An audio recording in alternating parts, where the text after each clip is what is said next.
Chapter wise अध्ययन करेंगे। और चैप्टर वाइज में पहला चैप्टर बहुत उपयोगी चैप्टर, जो निकट परीक्षा के लिए भी बहुत उपयोगी है, वो है ज्यामिति से हम स्टार्ट कर रहे हैं। ज्या धन मिति, ज्या का मतलब होता है भूमि से, मिति का मतलब होता है माप। ऐसे इंग्लिश में ज्योमेट्री होता है, ज्यो मतलब भूमि से है और मेट्री मतलब उसकी माप। यहां से ही इसकी पूरी उत्पत्ति हुई है। पहले भूमि की मापों से धीरे धीरे धीरे बढ़ते गए। पहली ज्यामिति चूंकि पूरा दर्शन है, इसीलिए ज्यामिति लोगों की थोड़ी कमजोर होती है, जो दार्शनिक प्रवृत्ति के नहीं होते हैं उनकी दिक्कत रहती है। तो ज्यामिति का पहला परिभाषा है, कहां से शुरू होती है, जो मूल चीज है वो बिंदु। और बिंदु का कॉन्सेप्ट है न जिसमें मोटाई हो न लंबाई हो, अर्थात इनविजिबल। लेकिन अब जब इनविजिबल होगा तो पढ़ाएंगे क्या? इसलिए हम अपनी पेंसिल से पेन से बनाते हैं, लेकिन वो वास्तव में बिंदु की परिभाषा पर खरा नहीं उतरता। उसमें कुछ न कुछ मोटाई और लंबाई होती है। यही कारण है जब हमसे पूछा जाता है एक रेखाखंड में 1 सेंटीमीटर का ही रेखाखंड क्यों न हो, उस पर कितने बिंदु होते हैं, तो तुरंत हम कह देते हैं अनंत, क्योंकि रटाया जाता है हमको। लेकिन क्या जो बिंदु तुम ब्लैक बोर्ड पर अपनी कॉपी पर बनाते हो, क्या उस बिंदु को 1 सेंटीमीटर में अनंत बना सकते हो? नहीं बना सकते। यही कॉन्सेप्ट है यहां पर कि बिंदु एक रेखाखंड पर, जो चाहे जितना छोटा रेखाखंड हो, अनंत होते हैं। जैसे दो अपरिमेय संख्याएं, कितनी भी निकट की आप दो अपरिमेय संख्याएं ले लें, लेकिन उनमें उनके बीच में अनंत परिमेय संख्याओं के लिए स्थान खाली रहता है। यानी दो निकटतम परिमेय संख्याओं के बीच में भी अनंत परिमेय संख्याएं होती हैं। वही इसका कॉन्सेप्ट है। एक और दूसरे बिंदु कितना भी निकट आप बना दें, उसके बीच में भी अनंत बिंदुओं के लिए जगह रह जाती है। दूसरी परिभाषा इसके बाद आती है रेखा। रेखा का मतलब है जिसमें केवल लंबाई हो। अभी तो बिंदु में न लंबाई होगी न चौड़ाई होगी। रेखा में केवल लंबाई होती है और चौड़ाई नहीं होती है। इसका मतलब वो भी इनविजिबल होती है। इनविजिबल होगा तो पढ़ाएंगे क्या? इसलिए वहां पर भी हम एक पेन से पेंसिल से बनाते हैं, उसकी भी कुछ न कुछ मोटाई होती है, चौड़ाई होती है, जिसको हम परिभाषा पर खरा नहीं पाते। लेकिन जो आंखों को दिखेगा नहीं, वो हम मस्तिष्क क्या ग्रहण करेगा, इसलिए हम उसको मान लेते हैं ये रेखा है कि इसमें कोई मोटाई नहीं है।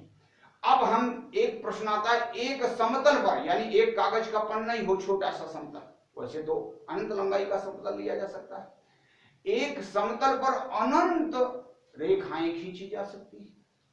अगर आपको कॉपी पर रेखाएं पास पास खींचने के लिए दे दी जाए, कुछ समय बाद आप रुक जाएंगे, जगह नहीं बचेगी, क्योंकि आपकी जो रेखा है वो कुछ न कुछ मोटी है, यानी उसमें कुछ चौड़ाई है। लेकिन इसी यही परिभाषा है। जब कभी आपसे प्रश्न पूछा जाए एक समतल में कितने रेखाएं खींचे, तुरंत अनंत, लेकिन उसको रटा दिया गया, लेकिन आपकी मस्तिष्क ने ग्रहण नहीं किया। कैसा कैसे हो सकता है? आप प्रयोग करके देखें। जब गणित में आप प्रयोग करेंगे तो एक समय आपको अंतर्विरोध पैदा होगा। इसलिए अंतर्विरोध न हो, इसलिए हम इन परिभाषाओं पर थोड़ा जोर दे रहे हैं। इसके बाद अगला स्टेप आता है हमारा कोण। रेखा, रेखा के ही हैं ये जनक, मतलब रेखा से ही उत्पन्न है। रेखाखंड, किरण उसी से निकली है, इसलिए उसका मुख्य रेखा से ही हो गया। अब आते कोण। दो किरणें जब किसी बिंदु पर मिलती हैं तो कोण का निर्माण करती है। कोण, अगर दो किरणें संपाती हों तो कोण 0 डिग्री का बनेगा। और उनके बीच धीरे धीरे बताते जाए, दो सुइयों के बीच एक स्थिर कर दें, दूसरी को फैलाते चले जाएं, आपका कोण बढ़ता चला जाएगा। धीरे धीरे न्यून 0 से ऊपर जब जाएंगे तो न्यून कोण होंगे, और जब हम 90 पर पहुंचेंगे तो समकोण, और उसके ऊपर चलेंगे अधिक कोण, और जब 180 पर पहुंच जाएंगे ऋज कोण, और 180 से ऊपर जाएंगे तो बृहद कोण, और बृहद कोण 360 के अंदर रहेंगे, 360 पर पहुंचेंगे तो समकोण कोण हो जाएगा। ये है कोण का मतलब। इसके बाद आते हैं त्रिभुज। भी हो गए, रेखाएं हो गई। 3 रेखाखंडों से घिरी हुई आकृति को त्रिभुज कहते हैं।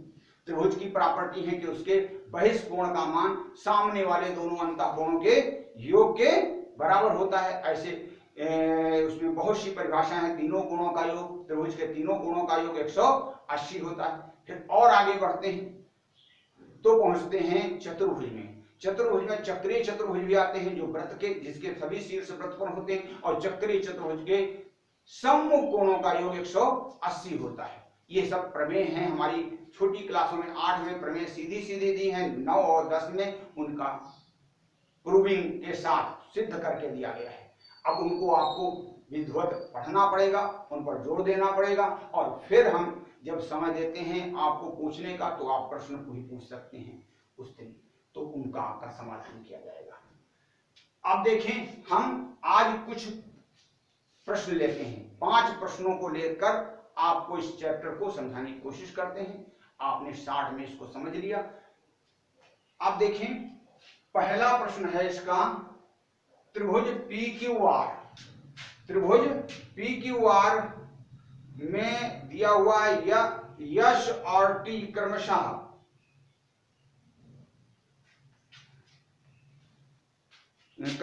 PQ और PR पर स्थित हैं। ST और QR के समानांतर है। यदि PS और SQ और PR का लंबाई क्रमशः 6 सेंटीमीटर, 8 सेंटीमीटर और 12.5 सेंटीमीटर है, तो TR की लंबाई कितनी होगी, ये पूछा गया प्रश्न। तो देखें, त्रिभुज बनाते हैं।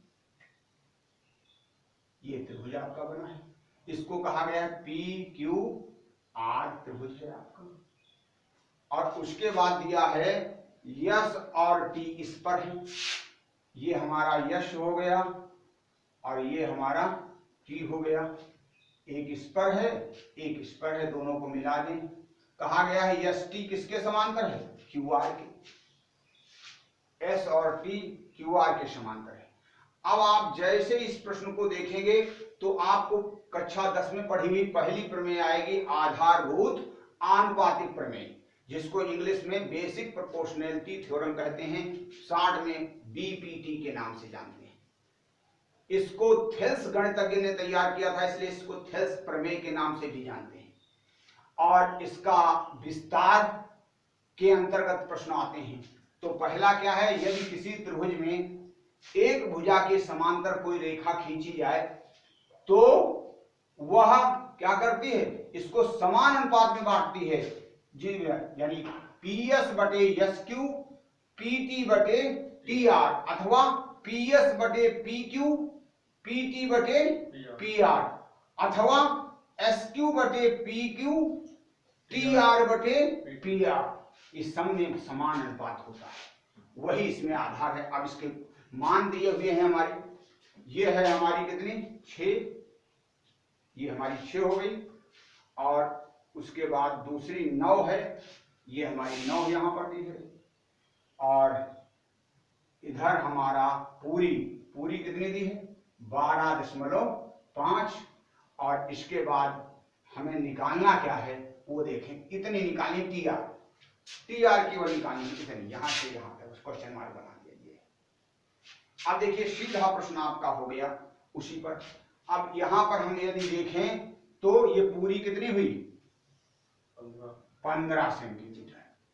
अब देखें अपनी प्रमेय, यानी ये बटे ये PS बटे PQ बराबर, और हमें निकालनी कितनी है, इतनी निकालनी है, बाद माइनस कर देंगे।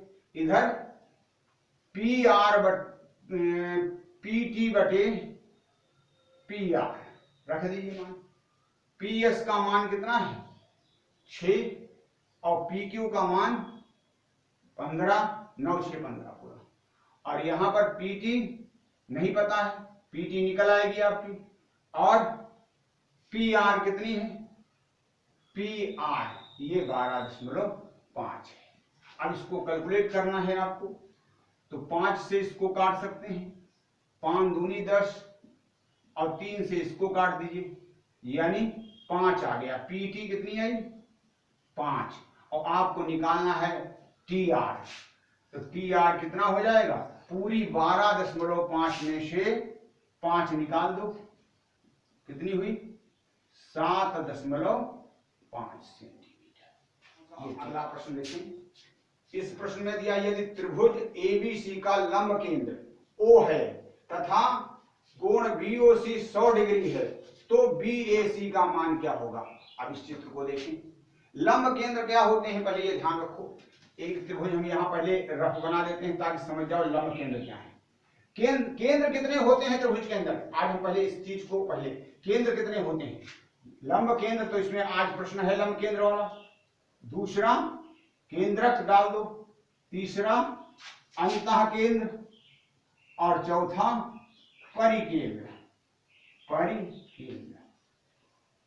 ये इतने केंद्र होते हैं, 4 केंद्र होते हैं। आज तुम्हारा लंब है यानी शीर्षों से डाले गए लंब, यानी ये यहां पर आया, यहां से जो लंब डाला गया वो 90 पर, यहां पर, यहां सब समकोण बनेंगे। यहां पर सामने वाले शीर्ष से ABC और यहां से डालोगे लंब, यहां से लंब इस पर पड़ेगा, यहां 90 पर मिले और ये सब संगामी होते हैं, एक ही बिंदु से होकर जाते हैं। इसलिए हमें 2 से काम चल जाएगा, 2 हमारे काम के हैं, बाकी हटा दें क्योंकि चित्र इतना साफ रहेगा। तीनों हैं, ये तीनों लंब हैं, जहां मिलते हैं उसी को लंब केंद्र कहते हैं, ये O है।